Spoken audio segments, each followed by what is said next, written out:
स्वयं काल के अधिपति महाकाल की ये केवल एक कथा नहीं बल्कि सृष्टि के आदि और अंत का वो शाश्वत सत्य है जिसमें महाकाल सृजन भी है और संहार भी। प्रकाश, ध्वनि और दृश्यों के संगम से महाकाल की सर्वशक्तिमान उपस्थिति हर हृदय में स्पंदित होगी। आपसे निवेदन है कि अपने सेल फोन्स को साइलेंट मोड या फिर ऑफ कर दीजिए ताकि इस शो का आप भरपूर आनंद ले पाएं। इस शो के प्रस्तुतकर्ता हैं उज्जैन स्मार्ट सिटी लिमिटेड, निष्पादक हैं मध्य प्रदेश पर्यटन।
आदिदेव, किरात, शंकर, जटाधारी, मृत्युंजय, विश्वेश, त्र्यंबक, महारुद्र, नीलकंठ, महाशिव, महाकाल, महेश।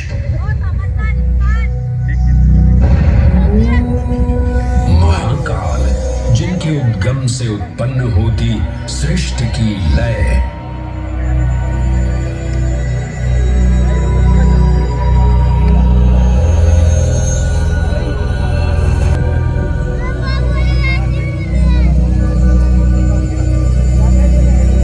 जिनकी मौनता में सन्निहित है समस्त ब्रह्मांड की माया। इन महान देव को नमन करने से पूर्व आइए वंदन करें उस रूप को जो स्वयं शिव से पहले पूजित होते हैं, श्री गोपू बालेश्वर। जब एक 5 वर्षीय बालक ने राजा चंद्रसेन को अपनी अमूल्य मणि की रक्षा हेतु महाकाल की उपासना में लीन देखा तो वो भी भक्ति में तल्लीन हो गया। माँ के बार बार बुलाने के बावजूद वो अपनी पूजा में एकाग्र रहा। उसकी श्रद्धा से प्रसन्न होकर भगवान शिव स्वयं उसके घर लिंग के रूप में प्रकट हुए। इस बालक की भक्ति से प्रभावित होकर चंद्रसेन सहित अन्य राजा भी वहां पहुंचे, जहां स्वयं भगवान हनुमान ने भी दर्शन देकर उद्घोष किया कि इसी वंश में नंद जन्म लेंगे, जिनके पुत्र होंगे विष्णु भगवान के अवतार श्री कृष्ण। ये परंपरा न केवल बाल भक्ति की प्रतीक है बल्कि गुरु शिष्य परंपरा, तांत्रिक साधनाओं और क्रमिक पूजन की विधियों से भी जुड़ी है। मंदिर परिसर में स्थित एक छोटा मंदिर श्री गोपू बालेश्वर महादेव मंदिर आज भी इस घटना की स्मृति को संजोए हुए है। महाकाल जो हर परमाणु और कोशिका में है, हर पल हर क्षण में। महाकाल जो है इस महानगर उज्जैन और नदी शिप्रा के कण कण में। आइए सुने उसी पावन नदी शिप्रा से महादेव की अद्भुत गाथा।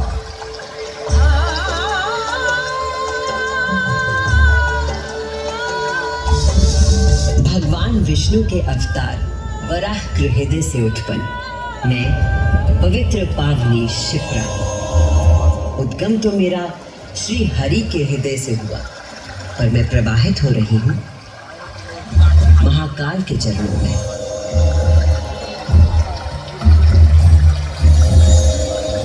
पुराणों में मुझे कई नाम प्रदान किए गए हैं। जबरधन, पापधन, अमृत संभवा और शिप्रा। वर्तमान कथा का प्रवाह आरंभ करने से पूर्व यह आवश्यक है कि मैं आप सभी को अपने उद्गम की उस दिव्य गाथा से अवगत कराऊं, जिसे जानकर आप अचंभित हो जाओगे। मेरा उद्गम ऋषि अत्रि से जुड़ा है।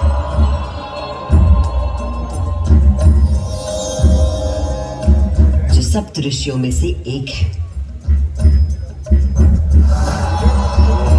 जब ऋषि अत्रि ने उज्जैन में 3000 वर्षों की कठोर तपस्या पूरी की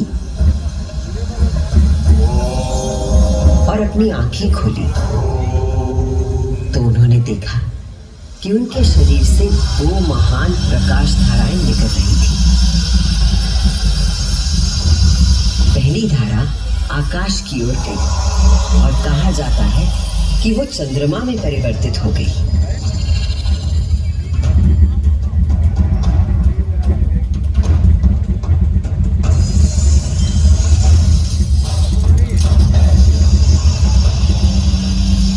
दूसरी प्रकाश धारा पृथ्वी की ओर गई और उसने मेरा रूप धारण कर लिया।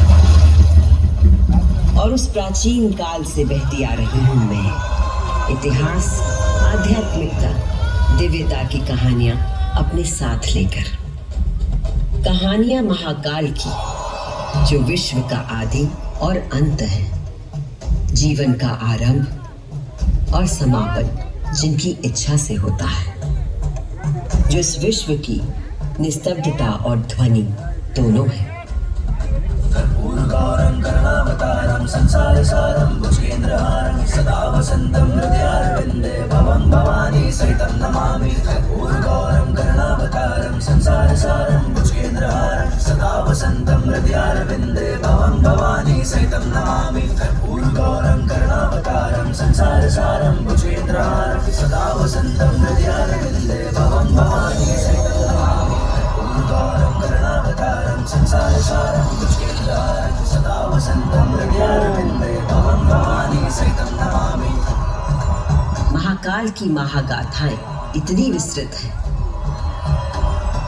कि वे काल और अंतरिक्ष की सीमाओं को पार कर सकती हैं।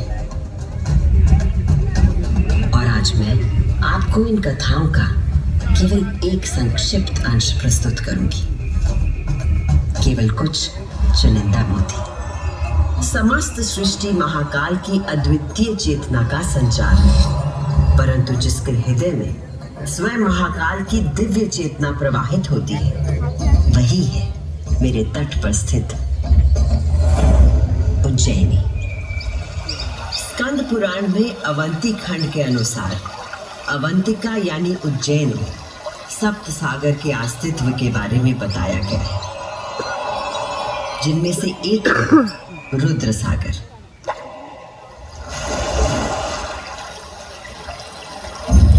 वही रुद्र सागर जहां आज आप सब विराजमान हैं, जहां पर अनादिकाल से ब्रह्म कमल खिला करते थे, जहां भगवान शिव स्वयं अपने गले में धारण मुंडों की माला का प्रक्षालन करते थे। पौराणिक प्रमाणों में मिलता है कि यदि कोई व्यक्ति अनजाने में भी इस जल का स्पर्श करता है तो 7 कुल का उद्धार हो जाता है। संतजन को मोक्ष और जीव को अकाल मृत्यु से त्राण देने हेतु अवंतिकापुरी में अवतरित देवाधिदेव महाकालेश्वर को मैं कृतज्ञ वंदन अर्पित करती हूँ। आज मैं शिप्रा देवी आपको उम्मीद की शिव पुराण में उल्लिखित एक गाथा सुनाती हूँ।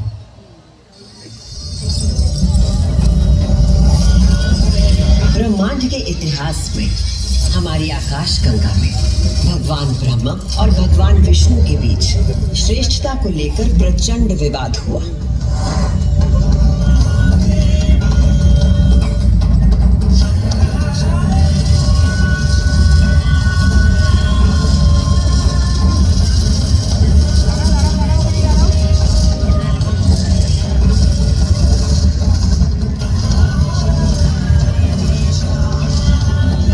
जब अपनी पराकाष्ठा तक पहुंच गया तो दोनों अपने अपने दिव्यास्त्र लेकर आपस में युद्ध करने के लिए तैयार हो गए। स्वर्ग में हाहाकार मच गया।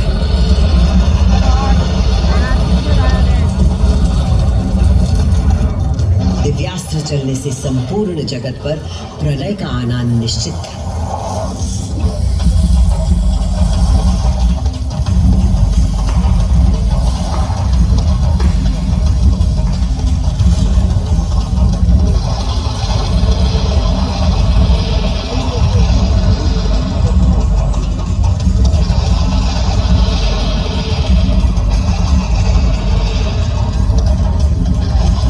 सृष्टि को उनके प्रकोप से बचाने के लिए और इन दोनों के विवाद को रोकने के लिए भगवान शिव को माया रचनी पड़ी। और अकस्मात अग्नि की ज्वालाओं से लिपटा हुआ एक महान अग्नि स्तंभ आकर स्थापित हो गया, जिससे दोनों देवताओं के दिव्यास्त्र स्वयं ही शांत हो गए।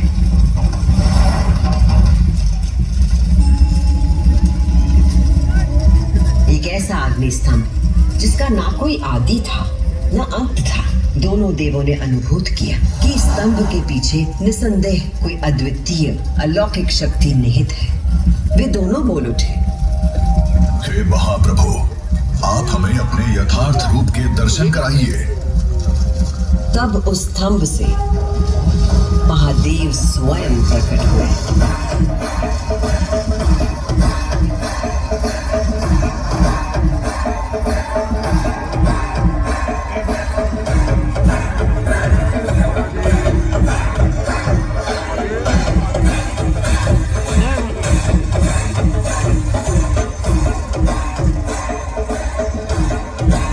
दिव्य और विराट रूप के पंचमुख थे और प्रत्येक मुख में 3-3 नेत्र प्रकाशित हो रहे थे।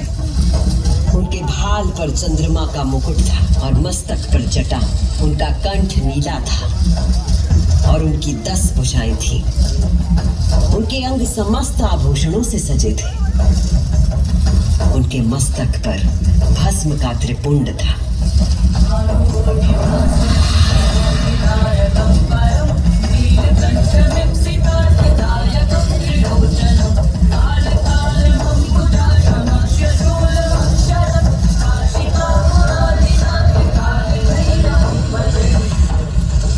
महादेव ने ब्रह्मा और विष्णु से कहा, सर्वश्रेष्ठ ब्रह्मा जी, आप मेरी आज्ञा से सृष्टि की रचना करें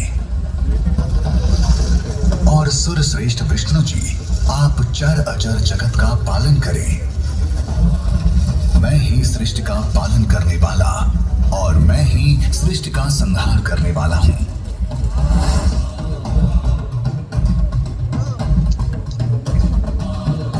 मैं ही ब्रह्मा, विष्णु और रुद्र नाम से 3 रूपों में बटा हूं।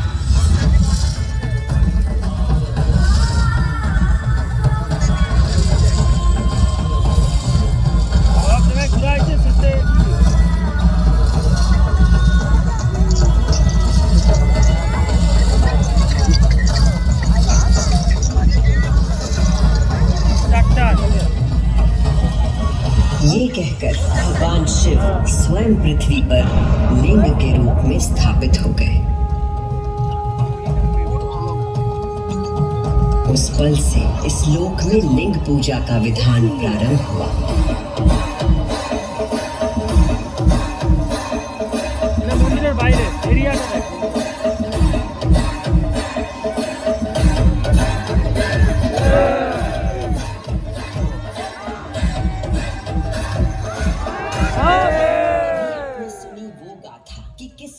भगवान शिव ने लिंग का रूप धारण किया। अब मैं सुनाती हूँ उज्जैन में महाकालेश्वर के प्रकट होने की कथा। उज्जैन नगरी में नित्य वेदों का अध्ययन करने वाले एक ब्राह्मण देवता रहते थे। उनका नाम वेदप्रिय था। वेदप्रिय प्रतिदिन पार्थिव शिवलिंग बनाकर उसकी पूजा करते थे।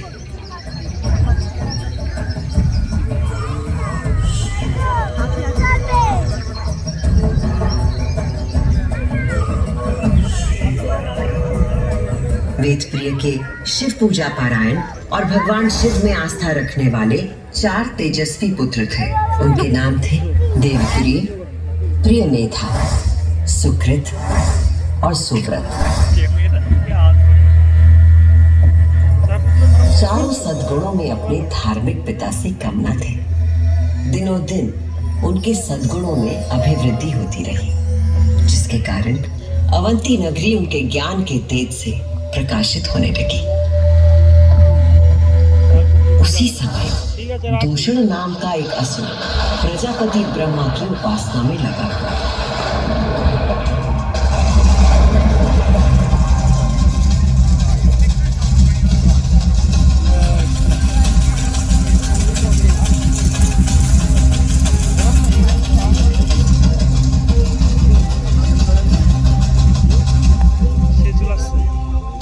ब्रह्मा जी से अजय होने का वर पाकर दूषण वेद, धर्म और धर्मात्माओं पर आक्रमण करने लगा।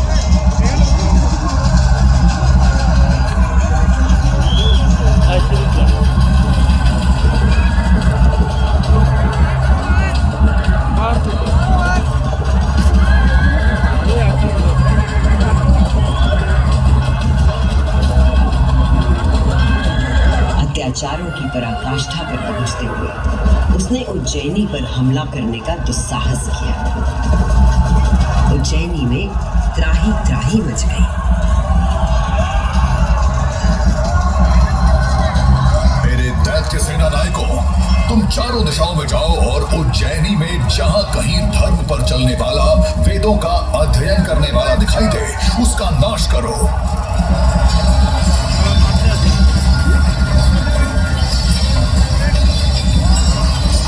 उस असुर से यदि कोई भयभीत नहीं था तो वो थे वेदप्रिय के चारों शिव भक्त पुत्र। नगर को भयाक्रांत देख उन चारों ने उज्जैनी के नागरिकों को आश्वासन दिया। उज्जैनी के नागरिकों, आप सभी अपने भक्तों पर सदा कृपा करने वाले भगवान शंकर पर विश्वास रखें और उनका ध्यान करें। भगवान सबकी रक्षा करेंगे।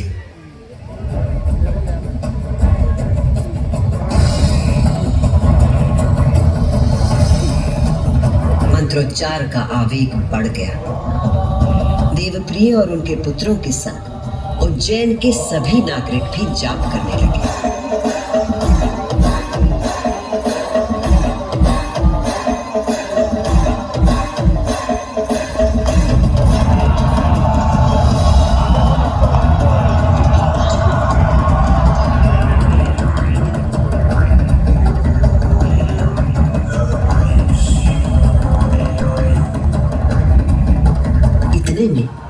असुर दूषण अपनी सेना के साथ वहां पहुंच गया और उसने वेदप्रिय के पुत्रों को देख अपने सैनिकों को आज्ञा दी। वध कर दो शिव की आराधना करने वाले इन शिव भक्तों का।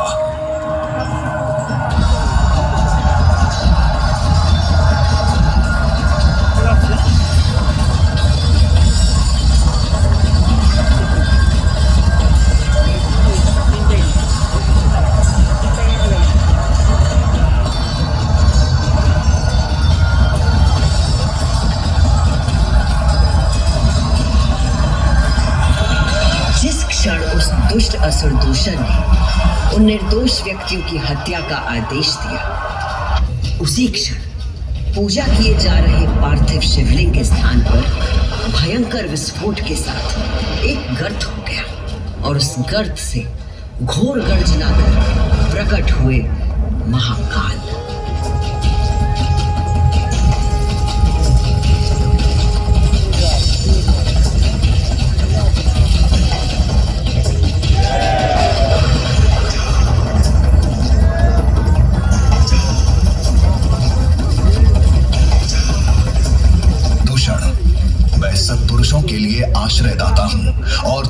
जैसे दुष्टों के लिए महाकाल हूँ।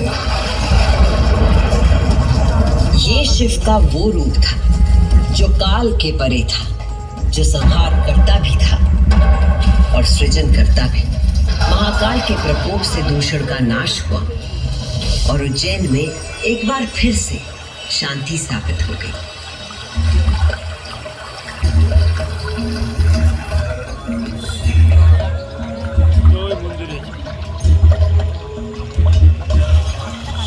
उज्जैनी के लोगों की आस्था से प्रसन्न भगवान महाकाल ने उन्हें वरदान मांगने को कहा।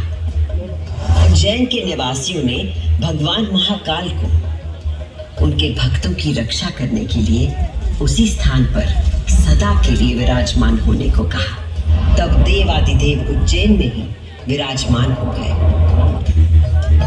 और वहां चारों ओर की एक एक कोस भूमि ज्योतिर्लिंग रूपी भगवान शिव का स्थल बन गई। इस अद्भुत घटना के साक्षी बने समस्त देवता, गंधर्व और ऋषि मुनि। उज्जैन का वातावरण दिव्य ध्वनियों और मंत्रों से गूंज उठा।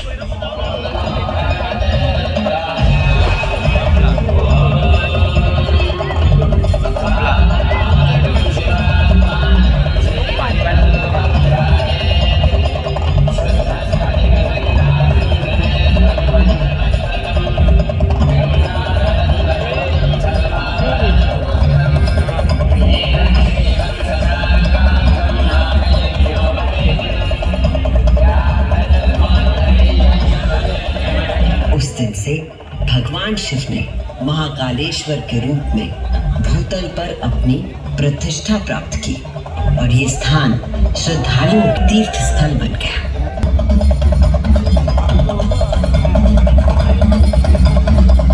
शिव पुराण में 12 ज्योतिर्लिंगों में से एक महाकालेश्वर ज्योतिर्लिंग। यहाँ की भस्म आरती विश्व प्रसिद्ध है।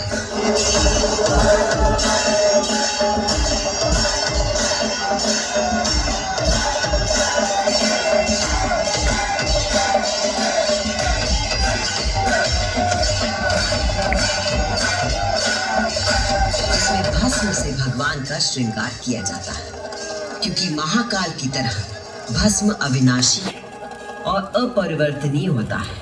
इस आरती की शक्ति और महिमा ऐसी है कि भक्तों के सारे पाप समाप्त हो जाते हैं। केवल इतना ही नहीं, उज्जैन वो नगरी है जहां मानव शरीर पूरे ब्रह्मांड के साथ सामंजस्य स्थापित करता है।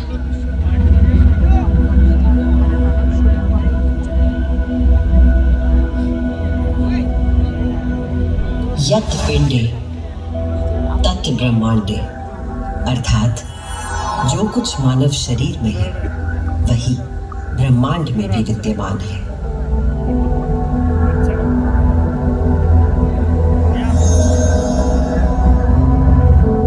ब्रह्मांड के सृजनकर्ता महाकाल के आशीर्वाद से मैं शिप्रा आपको उज्जैन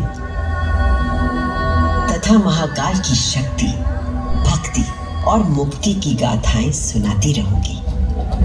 काल का प्रवाह अनंत है, इसलिए जब तक महाकाल है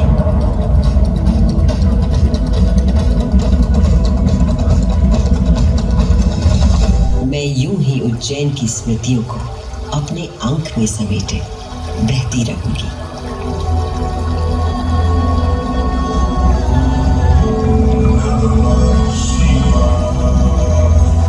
जय महाकाल।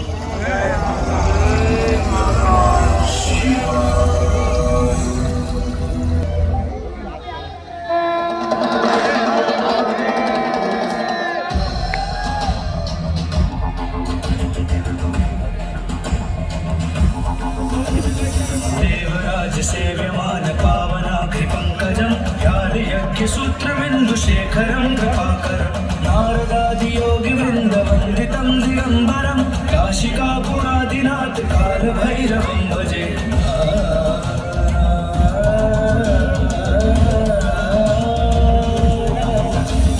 भानुकोटि भास्वरं भवाब्धितारकं परं नीलकंठमिप्सितार्थदायकं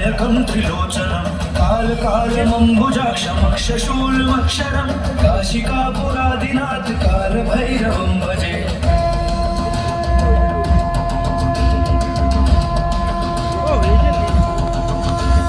शूलटङ्कपाशदण्डपाणिवादिकारणं श्यामकायमादिदेवमक्षरं निरामयं भीमविक्रमं प्रभुं विचित्रताण्डवप्रियं काशिकापुरादिनाथ कालभैरवं भजे